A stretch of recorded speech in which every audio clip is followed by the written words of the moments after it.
भगवान राम की बहन शांता के जीवन का सच।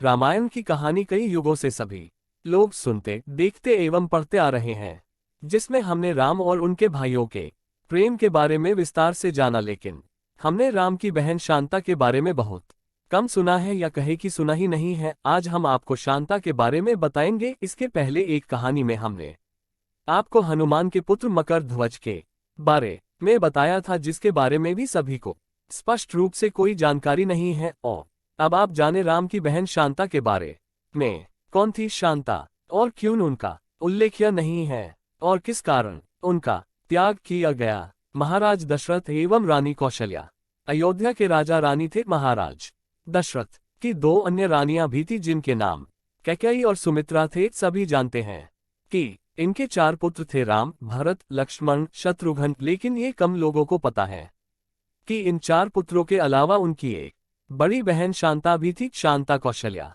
माँ की पुत्री थी। शांता एक बहुत होनहार कन्या था। वो हर क्षेत्र में निपुण थी। उसे युद्ध कला, विज्ञान, साहित्य एवं पाक कला सभी का अनूठा ज्ञान था। अपने युद्ध कौशल से वह सदैव अपने पिता दशरथ को गौरवान्वित कर देती थी। एक दिन रानी कौशल्या की बहन रानी वशिनी अपने पति रोमपद के साथ अयोध्या आते हैं। राजा रोमपद अंग देश के राजा थे। उनकी कोई संतान नहीं थी। एक समय जब सभी परिवारजन बैठकर बातें कर रहे थे, तब वशिनी का ध्यान राजकुमारी शांता की तरफ पड़ा, और वे उनकी गतिविधि एवं शालीनता को देख कर प्रभावित हो गई और करुण शब्दों में ये कहने लगी कि अगर उनके नसीब में संतान हो तो शांता के समान सुशील हो। उनकी यह बात सुनकर राजा दशरथ उन्हें अपनी शांता गोद देने का वचन दे बैठते हैं। रघुकुल की रीत सदा चली आई, प्राण जाए पर वचन न जाए के अनुसार राजा दशरथ एवं माता कौशल्या को अपनी पुत्री अंग देश के राजा रोमपद एवं रानी वशिनी को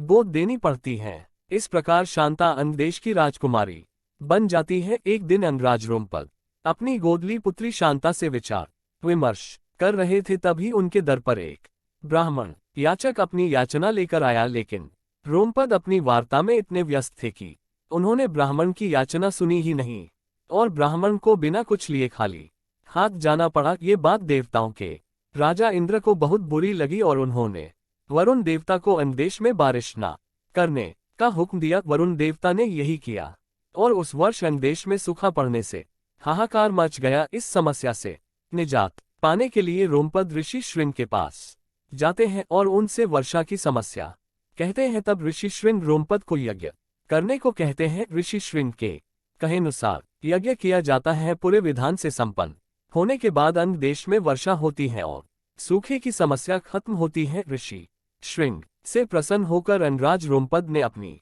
पुत्री शांता का विवाह ऋषि श्रृंग से कर दिया। शांता के बाद राजा दशरथ की कोई संतान नहीं थी। वो अपने वंश के लिए बहुत चिंतित थे। तब वे ऋषि श्रृंग के पास जाते हैं और उन्हें पुत्र कामाक्षी यज्ञ करने का आग्रह करते हैं। तब अयोध्या के पूर्व दिशा में एक स्थान पर राजा दशरथ के लिए पुत्र कामाक्षी यज्ञ किया जाता है। ये यज्ञ ऋषि श्रृंग के आश्रम में किया गया था। आज भी इस स्थान पर इनकी स्मृतियां हैं। इस यज्ञ के बाद प्रसाद के रूप में खीर रानी कौशल्या को दी जाती है, जिसे वे छोटी रानी कैकेयी से बांटती है। बाद में दोनों रानी अपने हिस्से में से एक एक हिस्सा सबसे छोटी रानी सुमित्रा को देती है, जिसके फलस्वरूप सुमित्रा को 2 पुत्र लक्ष्मण एवं शत्रुघ्न होते हैं, और रानी कौशल्या को दशरथ के ज्येष्ठ पुत्र राम की माता बनने का सौभाग्य मिलता है, एवं रानी कैकेयी को भरत की प्राप्ति होती है। इस प्रकार शांता के त्याग के बाद राजा दशरथ को 4 पुत्र प्राप्त होते हैं। पुत्री वियोग के कारण रानी कौशल्या एवं राजा दशरथ के मध्य मतभेद उत्पन्न हो जाता है। शांता के बारे में चारों राज कुमारों को कुछ ज्ञात नहीं होता, लेकिन समय के साथ वे माता कौशल्या के दुख को महसूस करने लगते हैं। तब राम कौशल्या से प्रश्न करते हैं। तब राम को अपनी ज्येष्ठ बहन शांता के बारे में पता चलता है, और वे अपनी मां को बहन शांता से मिलवाते हैं। इस प्रकार राम अपने माता पिता के बीच के मतभेद को दूर करते हैं। देवी शांता के बारे में वाल्मीकि रामायण में कोई उल्लेख नहीं मिलता, लेकिन दक्षिण के पुराणों में स्पष्ट रूप से शांता के चरित्र का वर्णन किया गया है। भारत के कुल्लू में श्रृंग ऋषि का मंदिर है, एवं वहां से 60 किलोमीटर की दूरी पर देवी शांता का मंदिर है। ये भी कहा जाता है कि राजा दशरथ ने पुत्र प्राप्ति के लिए देवी शांता का त्याग किया था। वैसे तो देवी शांता एक परिपूर्ण राजकुमारी थी, लेकिन बेटी होने के कारण उनसे वंश वृद्धि एवं राजकार्य पूरा नहीं हो सकता था, इसलिए राजा दशरथ को उनका परित्याग करना पड़ा। इस प्रकार जब चारों भाई अपनी बहन शांता से मिलते हैं तो वे अपने भाइयों से अपने त्याग का फल मांगती हैं और उन्हें सदैव साथ रहने का वचन लेती हैं। भाई अपनी बहन के त्याग को व्यर्थ नहीं जाने देते और जीवन भर एक दूसरे की परछाई बनकर रहते हैं। रामायण एक ऐसा ग्रंथ है जिसमें सभी रिश्तों की गहराई, मर्यादा एवं सबसे अधिक वचन पालन का महत्व बताया है। इस प्रकार रामायण से जुड़ी कहानियां हमें उचित मार्गदर्शन करती हैं, हमें रिश्तों की मर्यादा का मान कराती है। ये कहानियां आज के समय में संस्कारों का महत्व बताती हैं एवं व्यक्तित्व विकास में सहायक होती है। कई तरह की कहानियों का संग्रह किया गया है, जरूर पढ़े और सुने।